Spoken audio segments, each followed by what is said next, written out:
Muy buenos días a todos los que nos escuchan del lado del continente americano y buenas tardes a quienes nos siguen y nos escuchan desde la península ibérica. Mi nombre es Iraida Ruiz, soy la presidenta de la Federación Iberoamericana de Urbanistas y hoy se viste de gala nuevamente nuestra serie magistral con una conferencia magistral que promete ser todo un evento. Nos congratulamos de que nos acompañen el día de hoy tantos urbanistas de Iberoamérica como de otras partes, desde Estados Unidos, nos informan que nos están viendo. Así que agradecemos mucho el interés. El día de hoy, continuando con esta serie magistral, voy a dejar en el uso de la palabra a nuestro vicepresidente para Latinoamérica, al doctor Rafael Valdivia. Por favor, Rafa. Fernando Quevedo es licenciado en Economía por la Universidad de Buenos Aires, máster en Banca de Desarrollo por la American University. Se ha preparado en la Universidad de Harvard en privatización del sector público, política comercial, diseño de políticas públicas y transformación digital. Trabajó en Banco Mundial en 1989 hasta el 91 en la división de ajustes macroeconómicos y crecimiento. También fue consultor para el manejo econométrico de los modelos de equilibrio general para determinar el efecto de los ajustes macroeconómicos. Hizo carrera en el Banco Interamericano de Desarrollo 91-2007 como economista estadístico, coordinador de país, economista senior y jefe de América ahí en la división de país de Centroamérica, Haití, México, Panamá y República Dominicana.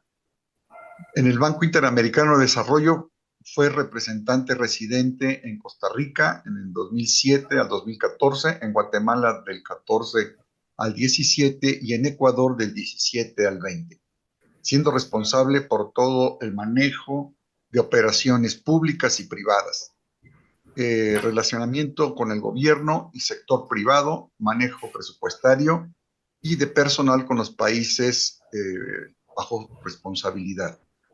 También para el Banco Interamericano de Desarrollo fue gerente general de países para Centroamérica, Haití, México, Panamá y República Dominicana del 21 al 23. Te damos la bienvenida, Fernando, y adelante con tu exposición. Buenos días y buenas tardes a todos. En primer lugar, quisiera agradecer a la Federación Iberoamericana de Urbanistas por esta invitación a compartir con ustedes mi experiencia en el proceso de decisión y construcción del Metro de Quito y las lecciones que se puedan extraer de esa experiencia para otras actividades similares a futuro. Normalmente, en las inversiones en infraestructura de transporte urbano, lo que se recomienda hacer es priorizar las obras por su impacto sobre el desarrollo del lugar y la necesidad de su existencia. Cuando se prioriza una obra, es con independencia a la manera en que va a ser financiada. Es básicamente por la proyección del desarrollo del lugar, las necesidades de los usuarios, la demanda y el nivel del problema a solucionar, idealmente a prevenir, o sea, tomar las decisiones antes de que el problema llegue. Y posteriormente, una vez que la obra es priorizada, se debe analizar cuál es el mejor vehículo para financiarla. Y en ese momento es que aparecen alternativas de financiamiento como el público o el privado. He querido comenzar con esa explicación para dar un poco de sentido a la secuencia en la que quisiera conversar hoy. Voy a conversar en esta charla de ciertas etapas en este tipo de obras, como la priorización, la planificación, el diseño, la ejecución y el financiamiento. Si bien secuencialmente la decisión sobre el financiamiento debería estar después de la planificación, en ocasiones en paralelo al diseño, en esta presentación la he separado para darle espacio a la idea de alianzas público-privadas, que no fue el caso del Metro de Quito, cuyo financiamiento fue público. En ese caso, Hubo financiamiento de organismos multilaterales liderados por el Banco Interamericano de Desarrollo, el BID, y en el que también participaron el Banco Mundial, la CAF, el Banco Europeo de Inversiones. El sector público se hizo cargo de la ejecución del proyecto con ese financiamiento y con recursos propios muy importantes. De todas maneras, esta es solamente una división para clarificar la charla. En la práctica, muchas de estas actividades se deben realizar con superposición en el tiempo. Además, este tipo de obra de alta envergadura requiere de permanente estudio y de estar atentos a realizar ajustes con frecuencia. Lo fundamental es iniciar muy al comienzo con estudios y evaluaciones muy profundas para que posteriormente los costos de la inversión pueden ser aprovechados de la mejor manera. Y van a ver en la presentación que yo reitero esta necesidad de comenzar y durante todo el proceso tener un enfoque importante en cuanto al análisis, al estudio y a la revisión para poder aprovechar de mejor manera los recursos a ser invertidos. Para planificar la obra, es necesario saber en primer lugar qué tipo de desarrollo se desea para la zona y hacia dónde conviene su canalización. Con ese objetivo se analiza dónde habita el público a beneficiar, dónde trabaja, dónde estudia, los usos de alternativas de transporte, el impacto de esas alternativas en el tránsito, en el tiempo y costos que los usuarios emplean. Creo que esta parte deben entenderla ustedes mejor que yo. Estoy suponiendo que debe haber en la audiencia profesionales dedicados al urbanismo y a cómo utilizar herramientas para ayudar al desarrollo integral de las ciudades. Bueno, las inversiones en transporte urbano no deben ser aisladas, sino que deben estar enmarcadas dentro de esos objetivos de desarrollo. Esa información debe compararse frente a otras alternativas de inversión. Este punto es particularmente importante para el caso de restricción de recursos para atender inversiones, que en general es lo que sucede en muchos de nuestros países en América Latina. En el caso de Quito, se tuvo la facilidad de que alcaldes que estuvieron a cargo de la alcaldía en varios periodos estudiaron durante un tiempo alternativas para mejorar el transporte de la ciudad. Era un tema además muy particular porque Quito es una ciudad como muy extensa y angosta, tiene cerca de 45 kilómetros de extensión de largo y en la parte más ancha 5 kilómetros de ancho. Y por eso varios alcaldes habían estudiado e incluso habían puesto en funcionamiento sistemas de BTR, de trolebuses, y esta situación fue evolucionando hasta que eventualmente decidieron avanzar con un metro y un metro subterráneo. También los especialistas de transporte del BID y del Banco Mundial, conociendo los intereses de diversas autoridades, venían estudiando la evolución de la necesidad de la ciudad y la proyección de esas necesidades. Es siempre muy importante proyectarse y no solamente ver la situación en la actualidad. Cuando el gobierno manifestó entonces interés en evaluar una alternativa como la de un metro, estas entidades hicieron esfuerzos para profundizar los estudios que ya tenían con el objetivo de ayudar a evaluar la conveniencia de una inversión de ese tipo y procurar la mejor alternativa a considerar. Se contrastaron entonces el status quo frente a sistemas de metro bajo tierra, a nivel, en altura, y las autoridades decidieron que la alternativa de mayores retornos a largo plazo era la de la inversión subterránea. Es muy importante esto de largo plazo porque estas sí son inversiones de una cuantía importante, entonces hay que planificarlo a largo plazo y las experiencias además de métodos existentes es que han quedado funcionando y siendo útiles por muchísimos años. Es importante considerar que la inversión en un sistema ferroviario urbano ofrece al mismo tiempo interesantes oportunidades, pero también riesgos. Entre las oportunidades podemos mencionar mayor capacidad de traslado de pasajeros, su velocidad de transporte, mayor puntualidad, seguridad, comodidad, lo que redunda en mayor calidad de vida, oportunidades de trabajo y lo que hablamos antes, desarrollo para la zona. Entre los riesgos debemos mencionar que requieren un uso intensivo de capital, por lo que esfuerzos de ese tipo deben ser acompañados por capital humano calificado e instituciones competentes.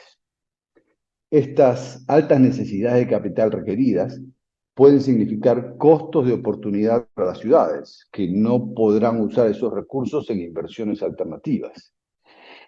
Los requerimientos de inversión, además, se tienen que evaluar para mediano o largo plazo, ya que, como dije antes, este tipo de inversiones tiene una vida útil prolongada y van a requerir por mucho tiempo costos de operación, tareas de mejora, de mantenimiento, que deben contemplarse desde el inicio del análisis de este tipo de obras. Además, este tipo de inversiones requiere sostenibilidad financiera y debemos saber que en general se manejan con subsidios cuya fuente de financiamiento debe ser acordada desde un principio y ser parte de la ecuación a evaluar para la toma de las decisiones de inversión. Al evaluar un proyecto de este tipo, también será importante estudiar los efectos sociales, como la gentrificación, y los efectos ambientales. Este tipo de gentrificación, porque este tipo de inversión muchas veces hace que aumente el valor de las propiedades por donde va a pasar el metro, y eso hace que la gente de menores recursos tenga que salir a vivir a lugares de menor costo. En el caso de Quito, algunos de los organismos financieros habían estado estudiando y financiando este tipo de inversiones en otros lugares. Por esa razón contaban con una experiencia reciente que ayudó, por un lado, a negociar en un plano de mayor igualdad con el sector privado a quien se contrató para las obras, y por otro lado, se tuvo acceso a información actualizada para evaluar con mayor precisión las oportunidades y los riesgos. La lección es que es importante contar con experiencia externa, ya sea de multilaterales o de expertos que puedan asesorar con lecciones aprendidas para evitar errores que hayan ocurrido en experiencias recientes o aprovechar experiencias exitosas de esos casos. Asimismo, esa asesoría externa puede aportar su conocimiento en innovaciones recientes. Esto es algo tan dinámico que en obras recientes aparecen algo que antes no sucedía y que es importante ver qué sucede para aprovecharlo. Yo recuerdo, por ejemplo, en el caso del Metro de Quito, que se trajeron 3 tuneladoras y varias veces se rompieron récords de velocidad de avance en el túnel, porque, bueno, las tuneladoras además se arman para cada caso, se mandan las partes y se arman y se empieza a trabajar con ellas. Los gobiernos que evalúen una inversión de transporte ferroviario urbano deben saber además que van a enfrentar presión política. Por ejemplo, puede haber presión política de quienes manejen el transporte privado y cuyos ingresos puedan ser afectados por una alternativa como un metro, o ellos pueden creer que van a ser afectados. De pronto el hecho de enlazarlos los puede beneficiar, pero bueno, hay siempre esos temores. Por esa razón, es vital preparar estrategias comunicacionales que permitan minimizar el impacto de quienes se opongan a estas inversiones por temor a ver que sus beneficios pueden ser afectados, sus beneficios particulares. Por eso se debe procurar usar estrategias para mantener coaliciones de respaldo a la obra. Al mismo tiempo, es importante mantener flexibilidad para atender demandas que tengan poco impacto negativo en el proyecto, pero que ayuden a promover su apoyo en grupos que pudieran oponerse activamente. El cuidado al manejo de la oposición debe mantenerse durante todo el ciclo del proyecto, no solamente al comienzo. Por ejemplo, en el caso de Quito, la obra, como yo dije desde el principio, se inició con ciertas autoridades del Ejecutivo, digamos, de la Nación, la Presidencia y de la Alcaldía de Quito, que tenían una buena relación y tenían una buena sintonía. Se inició la obra y cuando la obra estaba muy avanzada en su culminación de la obra física, las nuevas autoridades que estaban en ejercicio no tenían la misma sintonía que las originales. Al estar ya casi terminando la obra física, la autoridad política de la alcaldía designó un alto cargo del manejo del metro una persona muy cercana de uno de los principales beneficiarios del sistema de buses privado existente.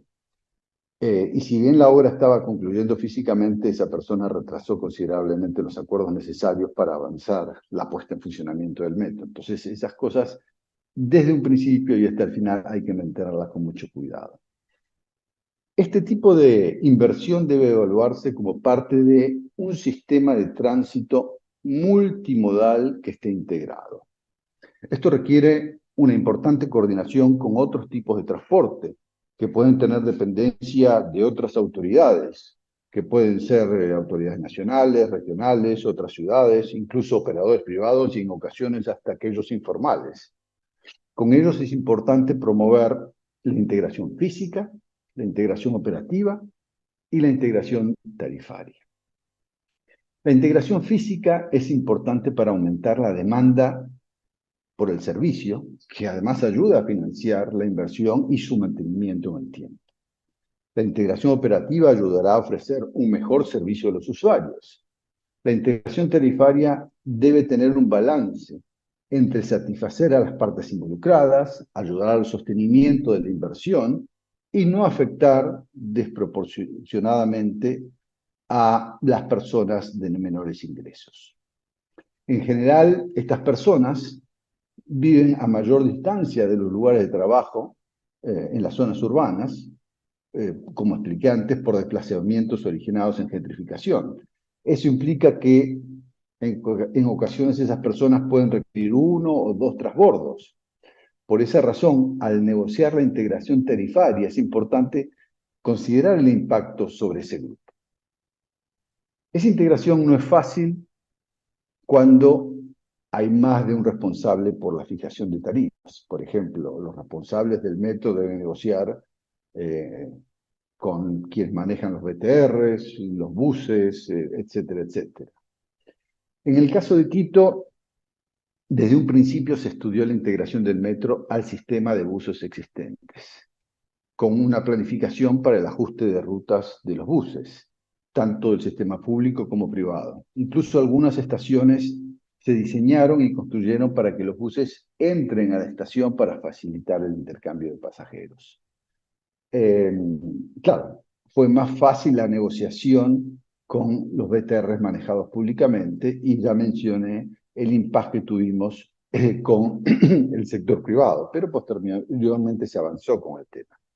También se pensó en el aprovechamiento del metro para quienes fueran y vinieran del aeropuerto. Y se estudió un sistema de buses, shuttles, para conectar el aeropuerto con la estación de metro más cercana y eventualmente en una siguiente fase ya acercarse hasta el aeropuerto. La experiencia en el sector muestra que en los estudios se suele sobrevaluar la demanda y por otro lado subvaluar los costos. Si uno mira las experiencias recientes y mira cuánto se evaluaron cada uno, esto es algo bastante frecuente. Por eso, y por esa razón, es muy importante dedicar tiempo y recursos para tener los mejores estudios que se puedan. En el caso de Quito, no hubo sobrecostos excesivos para la construcción de la obra. Sí hubo retrasos para su puesta en funcionamiento, relacionados fundamentalmente a los problemas de conflicto de interés que ya mencioné cuando hablé del cambio de autoridades. La preparación de estudios puede ser un desafío en algunos países de nuestra región en los que no disponemos de gran cantidad de datos fiables.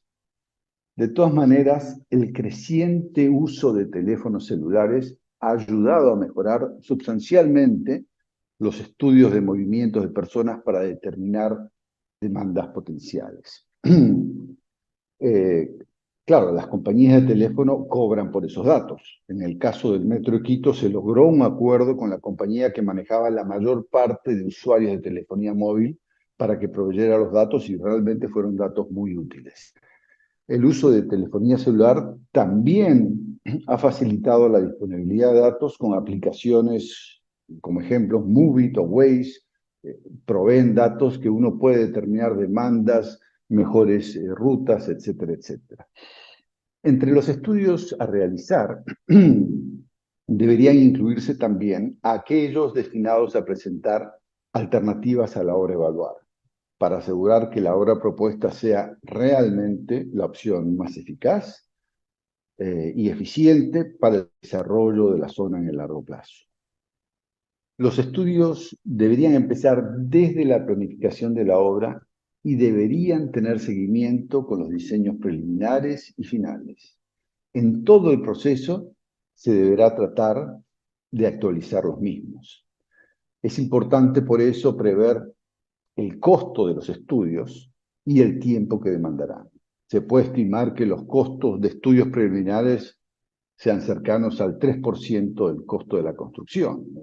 Piensen ustedes que en el caso del Metro de Quito, que fueron 13, al final fueron 15 estaciones, estamos hablando de un costo inicial, después aumentó de como 1.500 millones de dólares, entonces 3% es un monto importante. Y para los estudios finales, un monto cercano al 10%. O sea, los recursos idealmente destinados a los estudios son de gran importancia. Pero no solamente son los recursos financieros, algunas veces, aún contando con el dinero para los estudios, el tiempo, ese es el que se convierte en una dificultad. En ocasiones las autoridades cuentan con los recursos financieros para los estudios y quieren avanzar con los mismos para poder iniciar la obra, les surge mostrar avances. Sin embargo, los estudios también requieren tiempo para que sean de una calidad que realmente ayuden a mejorar la probabilidad de maximizar los resultados de la inversión. Para el caso de Quito se contaron con importantes recursos no reembolsables de los organismos involucrados, que permitieron no solamente tener sólidos estudios al evaluar la obra, sino durante todo el proceso de construcción de la misma. Eso permitió avanzar a tiempo, a pesar de que hubo algunas dificultades que retrasaron la construcción. Puedo citar como ejemplos temas arqueológicos, se encontraron restos arqueológicos, encontramos también pérdidas de gasolina de una estación de servicio y un problema tuvimos con el consorcio que había ganado la licitación para la construcción de la obra. Voy a comentar más adelante los temas arqueológicos y de gasolina, pero quisiera brevemente comentar sobre el tema del consorcio. La licitación para la construcción de la obra la ganó un consorcio conformado por la empresa española Acciona, asociada a Odebrecht. Estábamos avanzando muy bien con las obras y surgió el problema conocido por todos de Odebrecht, que restringió su capacidad de trabajar normalmente.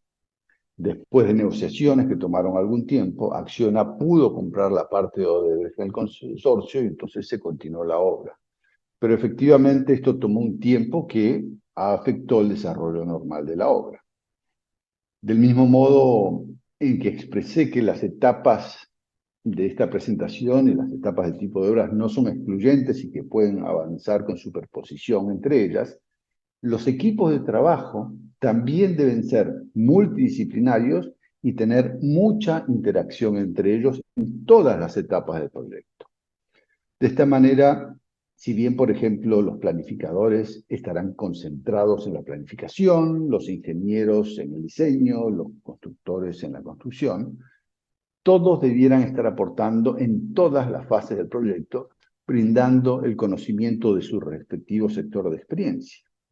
Es importante avanzar considerando diversas facetas y evitando que las advertencias o cuidados lleguen en un momento tarde, lo que podría implicar mayor retraso o mayores costos.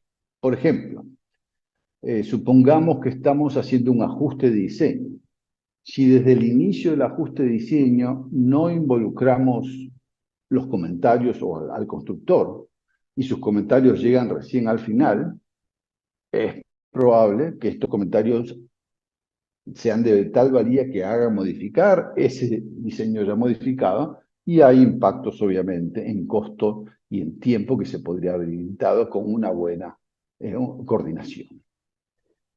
Para casos en los que en el gobierno no existe experiencia previa en inversiones de ferrocarriles urbanos o cuya experiencia sea ya de muchos años previos, es importante traer consultores externos con experiencia reciente. También será importante la relación de esos consultores y quienes sean responsables de las instituciones domésticas que pertenecerán al país. Esas interacciones deberían idealmente estar explícitamente en los contratos de esos consultores para que dejen su enseñanza y se aseguren de capacitar a quienes van a quedar en el país. En el caso del Metro de Quito se impulsó desde un principio esas interacciones de grupos multidisciplinarios, existiendo reuniones pactadas periódicamente de revisión. Del mismo modo, existieron recursos no reembolsables que ayudaron a tener revisores externos durante todo el proceso. Tomada la decisión de priorizar una obra como un metro, se debe iniciar la evaluación del diseño. En esta etapa será importante tener en cuenta las necesidades de infraestructura, el material rodante y la adquisición de diversos sistemas. En el caso de la infraestructura, deberá considerarse tanto el trazado como las vías, las estaciones, entre otros temas. Con respecto al trazado, por ejemplo, se deberá determinar si va a ser subterráneo, elevado a nivel, como en el caso de Quito. Y hay ventajas y desventajas de las alternativas. No quisiera extenderme mucho sobre el tema, pero, por ejemplo, a modo de ejemplo, es más barato el trazado a nivel que las alternativas de altura, o el más caro, que es el subterráneo. Sin embargo, el subterráneo o el elevado implican menor nivel de accidentes, menor interrupción al resto del tráfico. El subterráneo tiene menor impacto sonoro, menos ruidos. O sea, hay ventajas y desventajas sobre cada alternativa, tanto de servicios a ofrecer como de sus costos. Lo importante es tener la información sobre cada una de las opciones y sus costos para poder tomar decisiones informadas. El trazado debería idealmente ser lo más recto posible y ubicar las estaciones donde potencialmente se puede encontrar mayor demanda. Los trazados deberán tener en cuenta su impacto ambiental y priorizar aquellos lugares en los que se cuente con terrenos fiscales, particularmente en aquellos países que sucede mucho en nuestra región, en los que es difícil y lento avanzar con expropiaciones. Dado que puede haber expropiaciones o impactos a negocios que pueden verse afectados por la etapa de construcción, es importante, cuando se empiece a estudiar un trazado, generar oficialmente datos de los negocios existentes en esa zona. En el caso de Quito, por ejemplo, cuando empezó a conocerse por dónde avanzarían las obras, empezaron a multiplicarse negocios. Algunos cuyo propósito era eventualmente negociar el cobro de indemnizaciones por el usufructo perdido por el impacto de la construcción.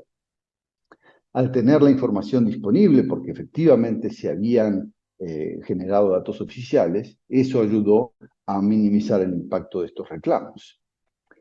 Los trazados también deberían, en lo posible, tratar de evitar zonas en las que pueda haber restos arqueológicos. En el caso de Quito, conociendo su historia, se hicieron estudios para lograr un trazado que evitara pasar por zonas arqueológicas. A pesar de ello, en un momento durante la perforación de túneles aparecieron fotos que mostraban restos de partes arqueológicas que requirieron una pausa, el estudio más detallado de la zona en discusión, y se terminó extrayendo material, hubo compromisos de tener mayor cuidado en la zona, hubo, digamos, en esos casos lo que hay que hacer es parar la tuneladora y hacer excavación de otro tipo, a veces desde el suelo hacia abajo, un trabajo más manual, pero claro, hubo esfuerzos de negociación y bueno, se adaptaron, incluso una estación se adaptó para exponer material extraído y demás. Por suerte se pudo superar el tema, pero se requirieron tiempo, esfuerzos de negociación y hubo impacto financiero. Por eso es siempre importante considerar eh, el tiempo y los costos que estas eventualidades involucran. También el trazado debería minimizar el pasar cerca de las estaciones de servicio, lo que mencioné antes. En el caso de Quito tuvimos una demora cuando estaba pasando una de las tuneladoras, se encontró que una estación de servicio que estaba cerca del paso de una tuneladora tenía un tanque de gasolina que había tenido pérdidas durante un tiempo y encontramos que el terreno tenía restos de combustible. Por la forma en que funciona una tuneladora, que tiene una parte que va a través de fricción e impacto, digamos, rompiendo y después se extrae de la tierra o las piedras o lo que hay abajo. Esto podría haber causado una chispa, generar un incendio, una explosión, digamos, había temas de seguridad involucrados, así que tuvimos que esperar que vaciaran el tanque, que pasara un tiempo para que se eliminaran los restos de combustible, antes de continuar con la perforación del túnel. Y esto nuevamente tuvo un impacto en tiempo y en el costo de la obra. Otro de los temas a determinarse es el tipo de vías a usar. Lo ideal es tener el ancho estándar, ya que hay más alternativas y en general el ancho estándar es más barato que el no estándar. Así que a menos que haya alguna razón, como por ejemplo que la obra en construcción sea adicional a una infraestructura que ya tuvieron trazado y se quisiera una conexión y ya tuvieron trazado estándar, lo aconsejable sería adquirir el ancho estándar. Ese fue el caso de Quito, dado que era la primera línea de metro, entonces no había restricciones mayores.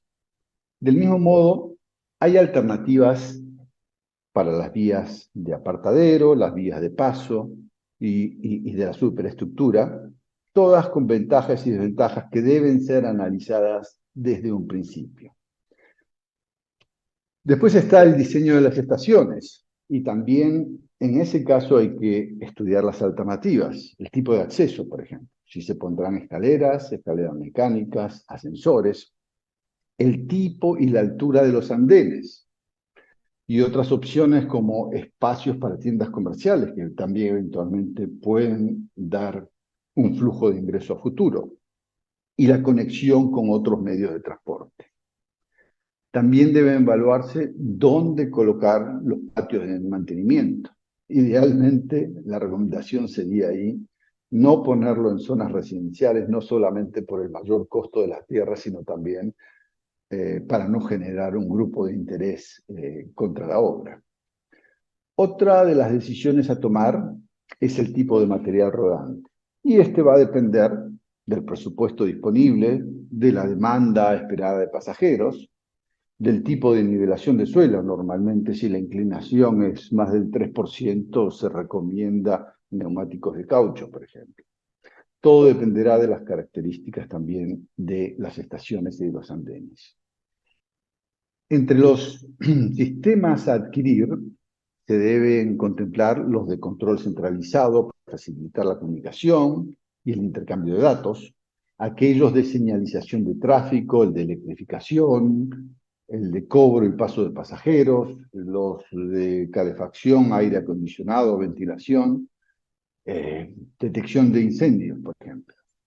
Otra de las decisiones a tomar es el tipo de conducción que se desea. En el caso de Quito, tuvimos lo que se denomina una conducción semiautomática, con un encargado a bordo responsable por abrir y cerrar puertas, mientras que quien maneja el tren lo hace desde una cabina centralizada. Para el cronograma y la secuencia de adquisiciones es importante saber, por ejemplo, que el desarrollo de un sistema de software para el cobro de pasajes tarda un tiempo en ser desarrollado y adaptado a las características de la obra, y eventualmente a otros sistemas de transportes con los que el sistema se va a integrar. Y estamos hablando de tiempos no menos de 7 meses para desarrollar el sistema. Entonces, su definición, o sea, lo que le vamos a decir que nos prepare, quien va a hacer el software, tenemos que darle cierta información. ¿Cómo nos vamos a integrar con otros sistemas de transporte? ¿Qué acuerdos de tarifas va a haber? Si va a haber un mismo tipo de pago para los transbordos, si vamos a tener que integrar o no con los buses. Y eso implica negociar con anticipación con los otros proveedores de transporte, y esto es particularmente delicado cuando hay distintos ámbitos, o sea, si no dependen del mismo ente público, si hay ámbitos regionales, nacionales, privados, etcétera, etcétera. Además, aún teniendo el software y las máquinas, se requiere un periodo de prueba eh, antes de la puesta en funcionamiento. Entonces, esto debe coordinarse y evaluarse desde un principio. Entre las tareas que deben ser consideradas al diseñar el proyecto, se deben incluir la necesidad de tener expertos con experiencia y que además estos dejen capacidad instalada en el país. Por ejemplo, en el caso de Quito, dado que construimos la primera línea de metro, no había experiencia previa en este tipo de inversiones. Lo mismo puede suceder en los casos en los que ha pasado un tiempo largo desde la última inversión de este tipo. En esos casos, como ya dije antes, es importante contratar la experiencia externa, pero además asegurar que esos contratos eh, contemplen el entrenamiento al personal local. Desde el diseño se debe prever el tener gestiones de calidad y control de calidad de todos los planos que se empiecen a preparar. Y este proceso de gestión y de control debe darse a lo largo de todo el proyecto.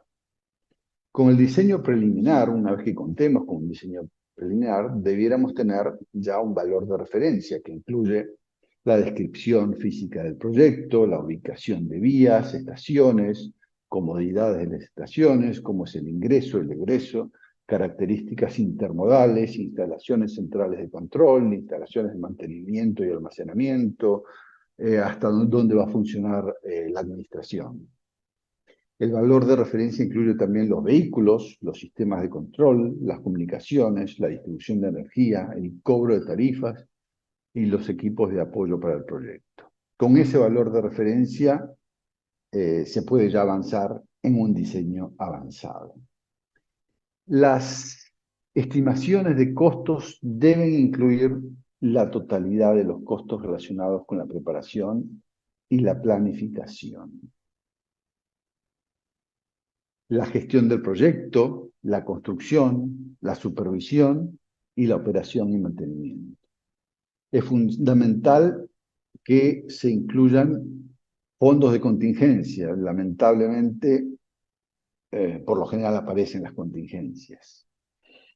Además de los costos y el presupuesto, los cronogramas son otra herramienta fundamental de la planificación de la gestión del proyecto. Los cronogramas permiten a los gerentes anticiparse a acontecimientos, examinar el avance y modificar los planes de trabajo según resulte necesario para cumplir con los hitos del proyecto. Comprender la ruta crítica y llevar un registro de hitos importantes es fundamental para el éxito del proyecto. En virtud de la complejidad que revisten los grandes proyectos ferroviarios urbanos, es necesario que el control del programa se realice con herramientas y personas profesionales. Herramientas, por ejemplo, un diagrama de Gantt.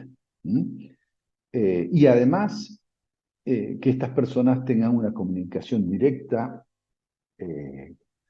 con la gestión del proyecto.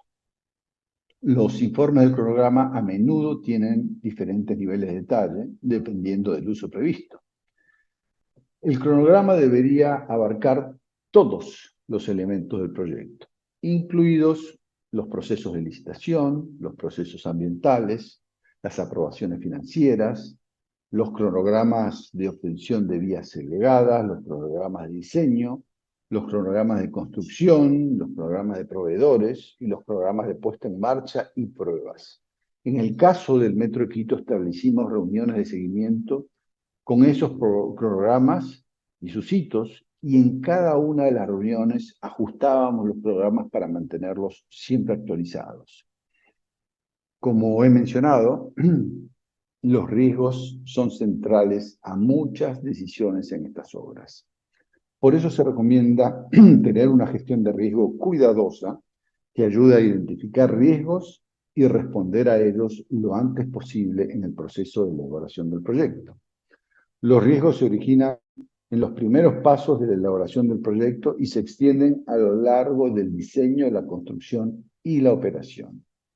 Si no se identifican anticipadamente, no se estudia la manera de mitigarlos y no se reflejan sus potenciales impactos en los contratos, se puede ocasionar costos y demoras considerables, y esta situación puede además ser aprovechada por las empresas constructoras para pedir órdenes de modificación o incrementar los costos respecto a la oferta inicial que hicieron. Un equipo multidisciplinario perteneciente al organismo de ejecución del proyecto debe realizar una identificación cualitativa de riesgos durante el diseño preliminar. Este esfuerzo debe actualizarse en los diferentes pasos de la elaboración del proyecto. Algunos organismos internacionales ofrecen incluso garantías para cubrir algunos de estos riesgos que pueden resultar financieramente convenientes. Una manera de reducir algunos de los riesgos es realizar una ingeniería de valor. Esta es una especie de revisión por miembros expertos externos, quienes revisan todos los procesos y planos y hacen recomendaciones. Esto puede ser realizado en distintas etapas del proceso, por ejemplo, después de la planificación, después del diseño, incluso en etapas posteriores. Al ser expertos externos, lo ideal es primero que se familiaricen con las características del país y de la obra. Hay un costo asociado a una ingeniería de valor, pero por ejemplo, en el caso del Metro de Quito, los ahorros logrados por seguir algunas de las recomendaciones que dieron en la ingeniería de valor superaron el costo de esa ingeniería. Hay otras alternativas también para cubrirse de riesgos como la revisión de pares, exámenes de operatividad, estudios de viabilidad de construcción, etcétera, que también pueden ayudar a reducir riesgos, pero bueno, es importante considerar los tiempos y costos involucrados en cada una de estas alternativas. El análisis de los riesgos debe ser especialmente cuidadoso para el caso de las asociaciones públicas-privadas. Como la última parte de la charla está relacionada a financiamiento y APPs, en esa parte comentaré nuevamente sobre los riesgos. Es importante tener desde un principio una gestión de adquisiciones en la que se vislumbre el tipo de contratos que se va a intentar por su impacto en los tiempos del proyecto. No es lo mismo, por ejemplo, hacer una licitación para el diseño y otra para la construcción, que toma más tiempo porque hay que hacer dos licitaciones y hay que esperar a que se termine el resultado de la primera para empezar con la siguiente, que hacer licitación y construcción al mismo tiempo. Pero claro, en la opción en que se hace todo junto hay menos opción de retroalimentación de parte del ejecutor. Entonces hay diferencias en costos, en tiempos y en flexibilidad en el seguimiento de estas alternativas. En la ejecución se deberán evaluar diferentes métodos de construcción y la secuencia de las obras. Las decisiones al respecto se verán facilitadas por el nivel de la inversión inicial en estudios para conocer las características geotécnicas del lugar, los impactos ambientales, los impactos en seguridad y salud de la obra a emprender, los impactos sociales del proyecto, la disponibilidad de terrenos, la ubicación de las instalaciones de servicios y muchas otras condiciones locales. La construcción trae consigo desafíos en coordinación y seguridad. Para la obra se deben cerrar calles, alterar rutas de transporte existente, y eso requiere de una importante coordinación con otras autoridades y otros responsables de la ciudad.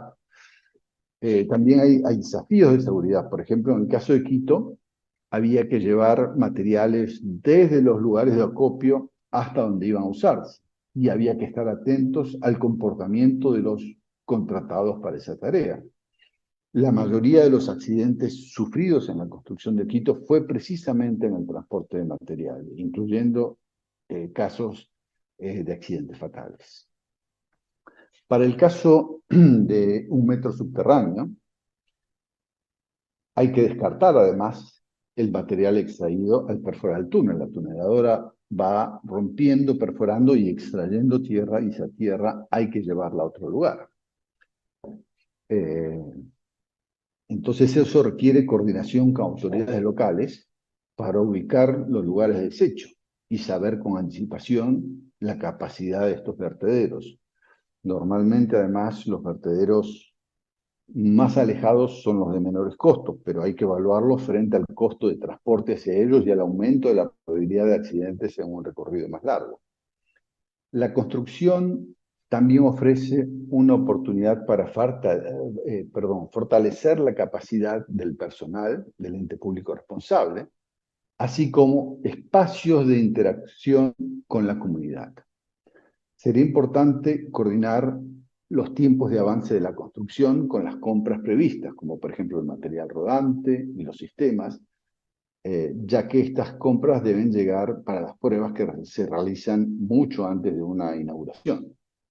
Durante los periodos de prueba, ya además se deben presupuestar tener guardias de seguridad, tener electrificación, una serie de temas, aun cuando la obra no esté en funcionamiento. Pasaré ahora a comentar sobre el financiamiento y las asociaciones público-privadas, las APPs. En el caso del Metro de Quito, contó con financiamiento de multilaterales y financiamiento propio y fue tributado por el sector público. Para comentar sobre posibilidades de APP, quisiera primero comentar las alternativas que existen y voy a empezar por los extremos. En un extremo existe el llamado método tradicional, en el que el sector público es el responsable, contrata las distintas funciones por separado, supervisa y gestiona las interacciones. Con ese método de contratación, el sector público tiene mayor control sobre el proceso y de los cambios que requiere el contratista a cargo de la construcción y, en consecuencia, también asume los riesgos correspondientes. Por ejemplo, contrata el diseño, como el resultado del diseño, contrata la construcción, pero queda como responsable del diseño. Si el constructor le dice, miren, este diseño tiene determinada falla, el único responsable es él y va a tener que ver cómo modifica y los impactos del tiempo y costos de eso corren por cuenta propia. En el otro extremo, el sector privado se podría encargar de toda la ejecución, el financiamiento, hasta la operación y mantenimiento. En el medio hay una serie de combinaciones que aparecen como alternativas. Y en esas combinaciones se reparten riesgos y responsabilidades, la capacidad para manejar los tiempos, los costos y la flexibilidad de ajustes. El modelo de ejecución a ser elegido deberá también contemplar la experiencia y capacidad del ejecutor para dar seguimiento a los contratos. En caso de que el ejecutor no tenga experiencia en el método elegido, es recomendable que pueda tener una capacitación. En ocasiones no hay experiencia del ejecutor para trabajar con APPs, por lo que es recomendable contar con asesores externos. Vuelvo a recomendar el tema, que sí cuenten con esa experiencia. Una APP es un contrato a largo plazo entre una parte del sector público y una contraparte del sector privado para el desarrollo y la gestión de un activo público. En este caso, la parte privada asume un riesgo significativo y la responsabilidad de la obra y/o de la gestión durante todo el plazo del contrato. La remuneración del contrato está vinculada a la demanda del activo. En este caso, el organismo de ejecución del proyecto transfiere una mayor responsabilidad y un mayor riesgo a una parte privada y puede agrupar en un único contrato el diseño, la construcción y la operación y mantenimiento. En algunos casos de APP, la parte privada provee o consigue el financiamiento para el proyecto o una parte de este. Si el reembolso del financiamiento se vincula al desempeño operativo del proyecto, se suele llamar una APP de financiamiento privado. De todas maneras, por los riesgos involucrados en este tipo de obras, digamos, obras de infraestructura de transporte en zonas urbanas, en años recientes en América Latina, aún en los acuerdos con APP y aún si la parte privada han conseguido financiamiento, una parte importante del financiamiento es de origen público o tiene garantía del Estado. Una importante justificación para el involucramiento del sector privado en proyectos de infraestructura es precisamente la capacidad de transferir riesgos a quien pueda gestionarlos de una manera más adecuada. Además, el sector privado puede ofrecer innovación, capacidad para atraer financiamiento, como dije antes, y eficiencia en la ejecución, entre otros atractivos. Es importante tener en cuenta, al considerar una APP, el marco jurídico, ya que regirá las adquisiciones del proyecto y debemos tener certeza que pueda brindar una fundamentación jurídica sólida para el proceso. Por ejemplo, en el caso de Guatemala, la actual legislación implica que al adjudicarse una obra al sector privado, el contrato vinculante debe ser ratificado en el Congreso. Esto podría reducir el incentivo a participantes del sector privado por temor a que los contratos que puedan firmar queden sin ratificación y sin poder ser ejecutados. También es importante evaluar la situación del mercado para ver el tipo de relacionamiento que resulte más conveniente con participantes del sector privado en el momento, considerando, por ejemplo, la disponibilidad de contratistas con reputación en ese momento, el nivel de competencia que puede haber en el mercado, la disponibilidad de financiamiento, el apetito que haga para financiar. Todo eso ayudará al organismo de ejecución a entender mejor el entorno comercial que va a enfrentar. El sector privado va a cobrar por los riesgos que asume en una APP y el sector público debiera estar en capacidad de decidir cuáles de los riesgos quisiera transferir y qué costos estará dispuesto a pagar por ellos. Sucede en ocasiones en las que el sector público no ha tenido experiencia reciente en un tipo de inversión en particular, que no tiene una manera adecuada de estimar ese costo. Por otro lado, el sector privado sí tiene esa información y puede generarse una situación poco balanceada. En esas ocasiones, nuevamente, es conveniente la participación de algún experto externo o algún organismo internacional que también cuente con la información para tratar de mejorar la posición de negociación del sector público. Hay muchos tipos de riesgos a considerar en inversiones de infraestructura urbana. Quisiera dar algunos ejemplos sobre los riesgos que deben evaluarse para poder negociar quién quedará con esa responsabilidad y a qué costo. Por un lado están los riesgos institucionales. Estos son los riesgos relacionados a la capacidad de los órganos encargados del proyecto y a su relación con otras instituciones, que pueden ser del ámbito nacional, regional o de alguna alcaldía vecina, y que tengan algún tipo de poder de decisión sobre aspectos relacionados a la obra en cuestión.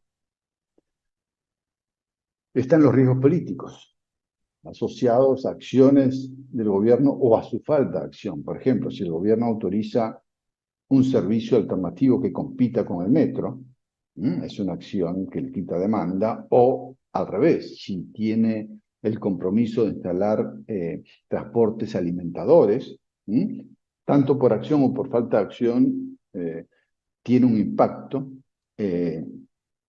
y esto además puede reducir la demanda para el metro y por lo tanto sus ingresos esperados.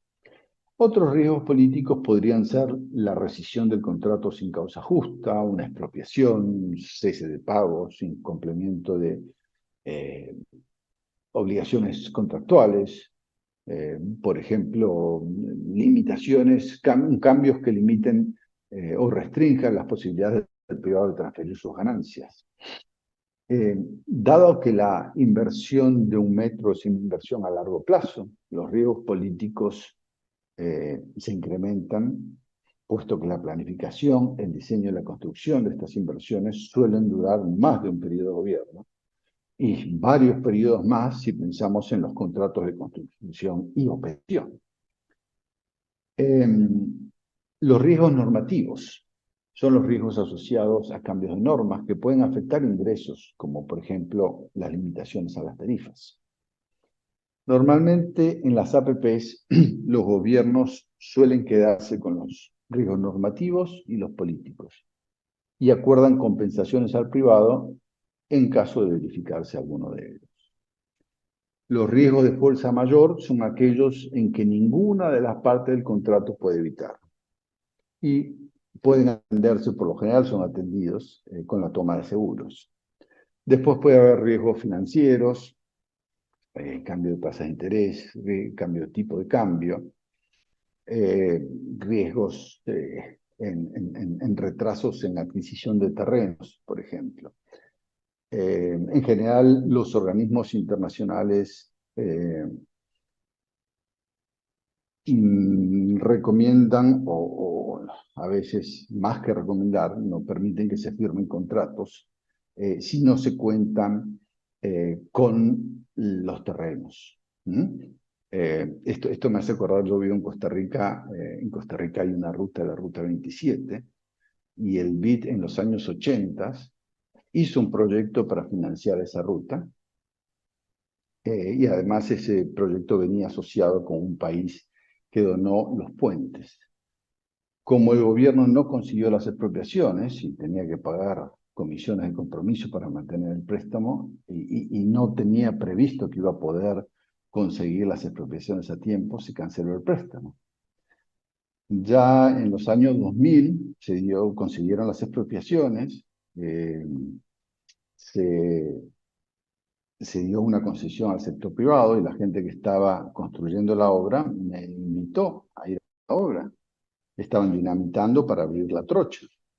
Y me dijeron, venga a ver, pocas veces se abre una nueva ruta, pero seguramente nunca más va a encontrar usted una ruta nueva que se esté abriendo y que los puentes ya estén ahí funcionando. Así que bueno, por eso es que se requiere la posesión de los terrenos para poder avanzar.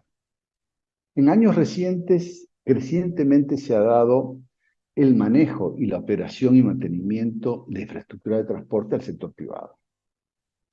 Si se sabe que se va a negociar para que el sector privado opere y mantenga una obra, hay incentivos para también otorgar la responsabilidad de la construcción. O sea, eso es porque si un sector privado va a tener que mantener una obra, se va a asegurar que la construcción sea realmente buena, porque si no van a tener que invertir más en su mantenimiento.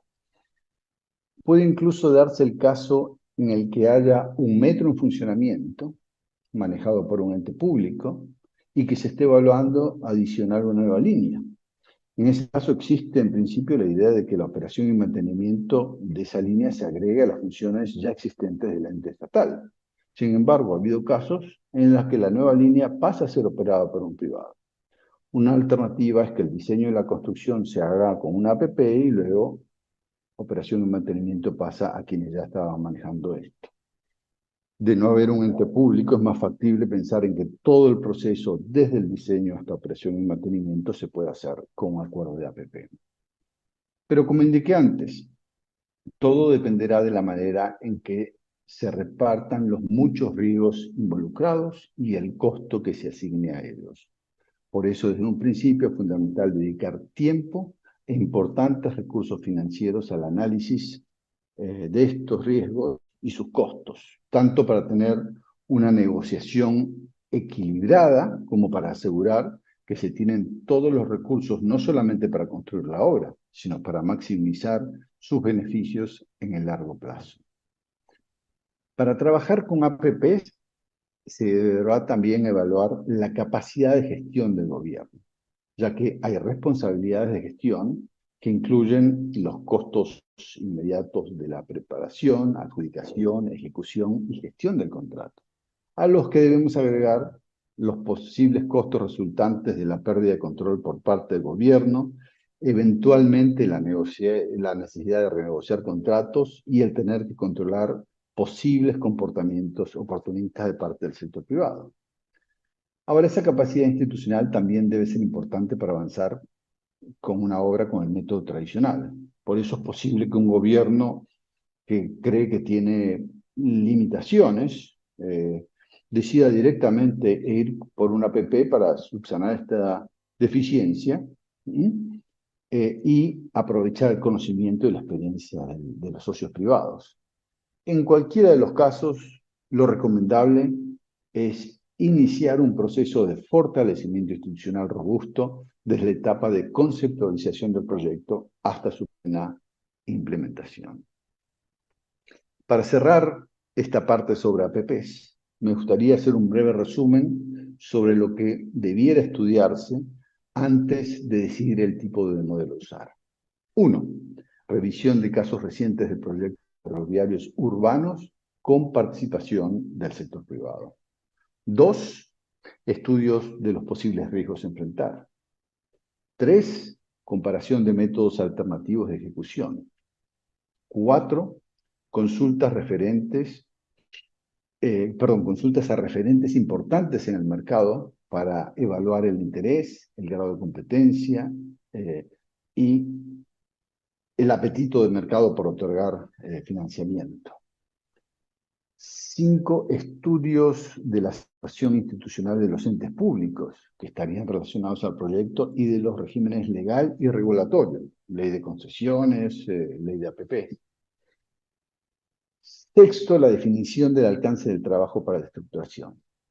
Este punto quisiera remarcarlo, que debieran dotarse de importantes recursos en la etapa de estructuración. En algunos casos en nuestros países no se han dado muchos procesos de este tipo y se puede llegar a una situación de desbalance de experiencia entre los interesados del sector privado y los responsables del sector público. Por eso es importante contar con recursos para contratar expertos de experiencia reciente para equilibrar la negociación, ya de lo contrario se corre el riesgo de que, muy bien, se firman contratos, pero tiempo después nos damos cuenta de que estamos incurriendo en mayores costos de lo que debiéramos haber incurrido y ya resulta muy tarde o muy caro modificar el contrato o salirse del mismo. 7, asegurar que se puede hacer una buena gestión y seguimiento del contrato para que el sector privado avance en tiempo y forma con los compromisos adquiridos. Yo pararía acá, así que les agradezco mucho por la atención. Quedo atento a las dudas y comentarios y preguntas que puedan tener. Muchas gracias.